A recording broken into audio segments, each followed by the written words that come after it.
गुजर बकरवाल तथा पहाड़ी समाज से आए हुए सभी पीटीसी के चेयरमैन, डीडीसी मेंबरान, सरपंच भाई और बहनों, हमारे डिविजनल कमिश्नर कश्मीर आपके सम्मुख हैं। उनको मैंने आग्रह किया था कि वो भी रहें। और राहुल पांडे हैं, बगल में हमारे साथ काम कर रहे हैं हमारे। मोटे तौर पर आप लोगों ने जो बातें कही हैं मैंने ध्यान से सुनी हैं, और कुछ ज्ञापन है, मेमोरेंडम, जिसमें कि बाकी उसका विवरण होगा। पीछे जम्मू में भी कुछ साथियों से भेंट हुई थी। 3-4 बातें मेरे ध्यान में आती हैं। मुख्य रूप से मैं उसका जिक्र करूंगा, फिर जो आपके निजी और हल्काई मसाइल हैं उनके बारे में अलग से विचार किया जाएगा। उस दिन मैंने कहा था कि किसी समाज की प्रगति में सबसे महत्वपूर्ण रोल शिक्षा का होता है, एजुकेशन का होता है। और ये सच है कि भौगोलिक परिस्थितियों के कारण आप जहां बसे हुए हैं, आपके बच्चों की पढ़ाई लिखाई ठीक से नहीं हो पाती है। वो मूविंग स्कूल हैं, मूविंग टीचर्स हैं, 6 महीने चलते हैं, 6 महीने नहीं चलते हैं। तो अभी यूटी प्रशासन में जो एजुकेशन के हेड हैं, principal secretary education B K Singh, उनको हमने विशेष रूप से ये बात कही थी कि ऐसे समाज के लोग जिनके बच्चे 6 महीने नहीं पढ़ पाते हैं, उनके लिए एक ठोस योजना बनाने की जरूरत है। और ये तुरंत महीने 2 महीने में नहीं होने वाला है, लेकिन अगर ये पढ़ाई लिखाई का सिलसिला एक बार शुरू हो गया तो मुझे लगता है कि आने वाली जो जनरेशन है 5, 7, 8 साल में वो ऐसी बन जाएगी, फिर उसे किसी से कुछ मांगने की जरूरत नहीं पड़ेगी। तो कुछ फैसले हुए, मैं उसका जिक्र करना चाहता हूं। एक तो जो मूविंग स्कूल्स में टीचर्स थे, इनकी सैलरी 4000 थी, 6000 हो गई थी, और वो ऑर्डर मुझे लगता है 10 दिन में निकल जाएगा कि अब उनको 10,000 रुपए पर मंथ सैलरी मिलेगी।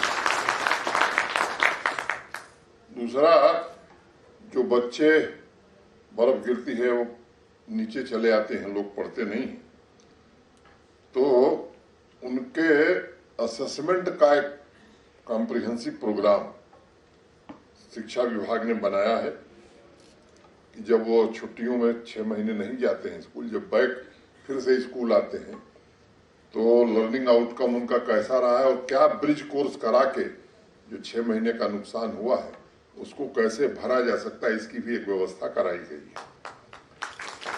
तीसरा, ऐसे सभी बच्चों को कंपल्सरली बिना किसी भेदभाव के, चाहे वो 1000 हो चाहे 5000, सबको यूटी प्रशासन टैबलेट देगा जिसमें सारा एजुकेशन कंटेंट फीड रहेगा।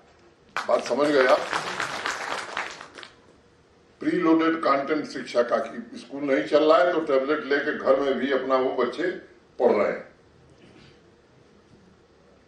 और सेना का टेंट आपने देखा है, लाइट वेट टेंट, काफी अच्छा होता है। तो हायर माउंटेन्स पर वही सेना वाला टेंट लगा करके इन स्कूलों को चालू करने का भी फैसला यूटी प्रशासन ने कर दिया। मोबाइल सोलर सिस्टम, लाइट और चार्जिंग, ताकि बिजली न रहे तो भी बच्चे पढ़ सके, अनिवार्य रूप से सबको यूटी प्रशासन प्रदान करेगा, सबको देगा। ये कस्तूरबा गांधी विद्यालय जो मुख्य रूप से भारत सरकार ने बनाया है, तो इनकी नई गाइडलाइन बनाना, सुरक्षा, अच्छा खाना और अच्छी पढ़ाई और वहां मनोरंजन की सुविधा, ये भी हर कस्तूरबा गांधी विद्यालय में प्रदान किया जाएगा। एक आप में से अनेक लोगों ने उठाया कि वही टीचर वहां भेजे जाते हैं जिनको पढ़ने पढ़ाने से कोई मतलब नहीं। तो ये सुनिश्चित किया जाएगा कि वार्डन, लेक्चरर और टीचर्स, मास्टर जिसे कहते हैं, और असिस्टेंट वार्डन गुजर बकरवाल हॉस्टल में अच्छे लोगों को लगाया जाए ताकि बच्चों की ठीक से पढ़ाई हो सके।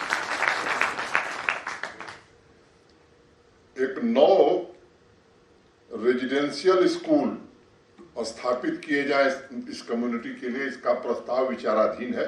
मैं उम्मीद करता हूं कि जल्दी ही यह स्वीकृत हो जाएगा, तो आपके इलाकों में ये 9 रेजिडेंशियल स्कूल बना दिए जाएंगे ताकि बच्चे वहां रहें और पढ़ें।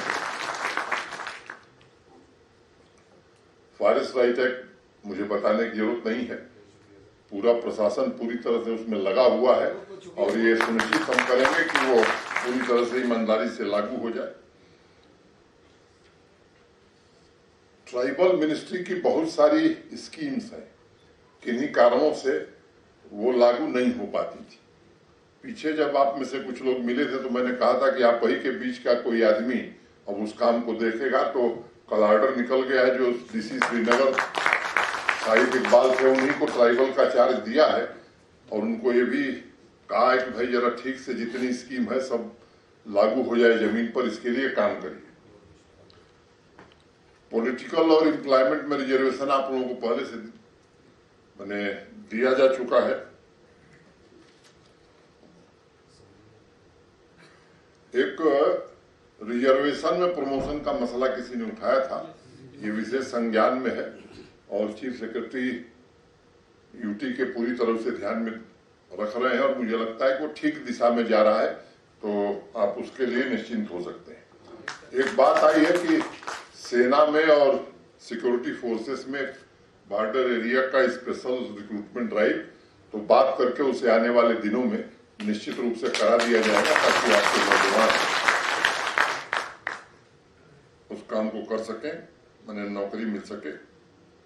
मोटे तौर पर और एक इंफ्रास्ट्रक्चर की जो दिक्कत है, सुदूर अंचल में आप हैं, सड़क नहीं, बिजली नहीं, पानी नहीं। किसी ने कहा कि जहां बिजली का खंभा खत्म हो जाए समझ लीजिए कि गुजर या पहाड़ी बस्ती शुरू हो गई। तो इस प्रशासन की कोई ऐसी मंशा नहीं है, बल्कि मैं समझता हूं किसी भी अच्छे प्रशासन का जो नैतिक दायित्व है वो ये है कि जहां सुविधाएं नहीं है वहां जरूर सुविधा पहुंचे, जहां पहले से सुविधाएं हैं उसको बाद में भी देखा जा सकता। तो ये इस प्रशासन की प्राथमिकता है, सड़कों को चिन्हित कराना, उनके निर्माण की बात करना, जहां बिजली नहीं पहुंची है प्लान मैंने केवल गुजर बकरवाल के लिए नहीं, हर जगह के लिए हम बना रहे हैं कि भाई सड़क, बिजली, पानी ये तो अनिवार्य रूप से होनी ही चाहिए। आज के युग में अगर ये नहीं है तो मुझे लगता है कि ये बड़े शर्म की बात है, तो उसका प्लान बनाना, उस पर हम काम करेंगे। एक सड़क का जिक्र आप लोगों ने किया, डीसी बारामूला आ जाए थे यहाँ मीटिंग में, वो देख करके आए हैं।